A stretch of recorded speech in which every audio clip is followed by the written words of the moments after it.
Uvumilivu, watu wengi wanakosea kuelewa nini maana ya uvumilivu.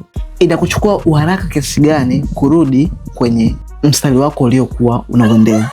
Resilience kama uvumilivu, hii ndio inakuwa baseline yako, kwamba upo kwenye hii level unaendelea kuhakikisha jambo fulani mpaka lifanikiwe. Sasa tukio lolote likitokea, unaweza kutoka hapa ukaja hapa au hapa. Sasa resilience ama namna gani unaweza kuwa mvumilivu ni ile haraka ambayo itakusaidia kurudi hapa kwenye hii level na kuendelea na safari yako. That is resilience, uvumilivu. So kuvumilia sio kwamba unavumilia tu uteseke au ukata tamaa uvunjike. No. It happens. Unaweza kushangaa uko unapambania jambo lako, unasimamia, unakuwa na endurance, unasimama, lakini sometimes kuna kuchoka, kuna kubana out, kuna kukatisha tamaa, kuna kuvunjika moyo. It happen. So unaweza kushangaa umeshuka down low au umeenda juu sana, lakini the minute ambapo utaweza kugundua kwamba okay, sasa hivi niko chini au sasa hivi niko up, let me calm down hapa.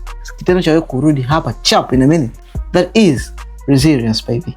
Kwa mfano, ukiwa unaanza career ama biashara, sometimes inaweza kutokea jambo, mtu akakukera, mteja akakuuzi, ama kuna watu ambao wanafanya nao kazi sometimes wakaenda kinyume na jinsi ambavyo umefikiria.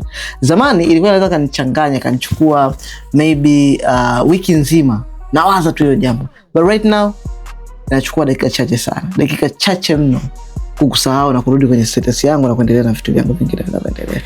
So kama nakuwa nimesahau, ila uwezo wangu wa kurudi kuendelea na focus ni mkubwa sana. It take just minutes. Zamani kwa mfano kwenye comments, sometimes mtu anaweza comment mbaya ikakuuma, ikakaa hapa, ikakaa na wewe yani usiku mpaka unalala, asubuhi unawaza, asubuhi unaamka nayo. Sasa hivi comment mbaya kiasi gani, yani ngumu kabisa kiasi gani, ambayo inaweza kunitoa kwenye reli. Nafikiri ni sekunde 5 ambazo nimeiona ni 1 2 3 4 5. Nishisahau. Na ni chache sana kufikia stage ya kuweza kunishake. Naweza sometimes kaona comment mbaya na nikaiona hivi, na hata isinichofanye chochote.